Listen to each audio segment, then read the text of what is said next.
Tambakol para sa mga request na isdang alat naman. Dinaanan ko sa palengke para sa aking pananghalian. Kaya pagdating ko sa bahay, agad ko ito nilinisan. 2 putahe pamabilisan. Kinuha ko lang yung kabilang laman, saka tinanggalan ng balat dahil makunat yan. Basta talaga namumula, nakakainggan yung tignan sa mga mahihilig ng sariwan laman.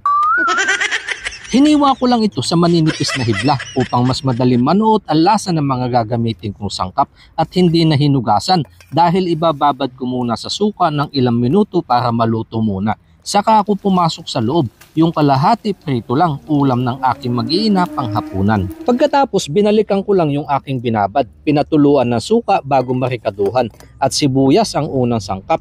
Binudbuhan ng paminta sa kakinayuran ng luya, kailangan yan sa kinilaw, at sili para may laban. Gusto ko madami sibuyas kaya nagdagdag pa ulit ako ng isang buo. Kaunting pampalasa at saka asin.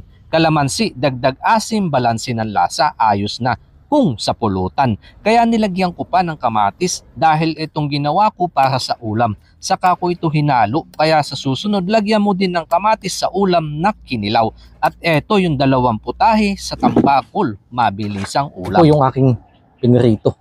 Ito lang dito. Saka mangga. Yan po. Ganda ng pagkakahinog. Maraming salamat pa ma sa panibagong pagpapala na pinagkaloob nyo sa amin, panibagong araw. Basbasan po ito in Jesus' name. Amen.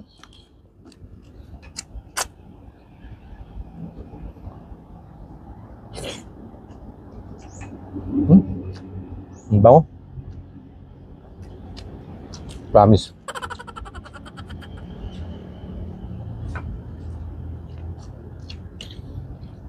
Parang ang sakap po niyang papakin.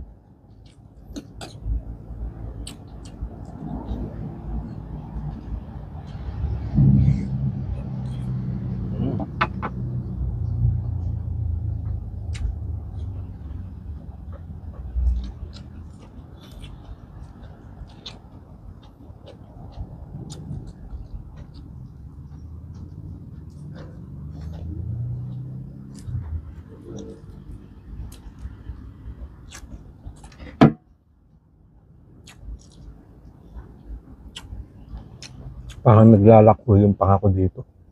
Yung sabik na sabik kasi isang pagkain, naglalaway.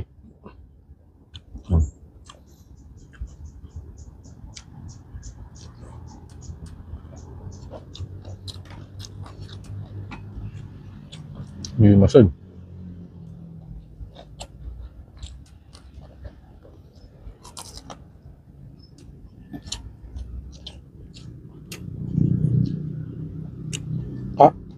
Mangga.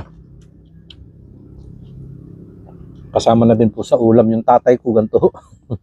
Kahit wala na iba ulam, mangga lang. Ayos na sa kanya.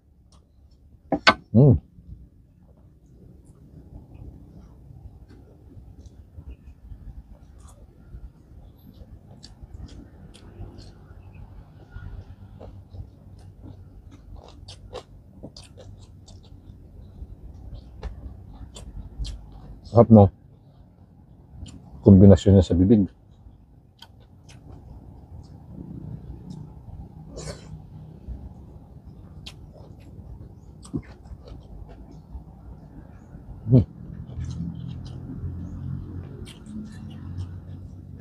Ang mangga.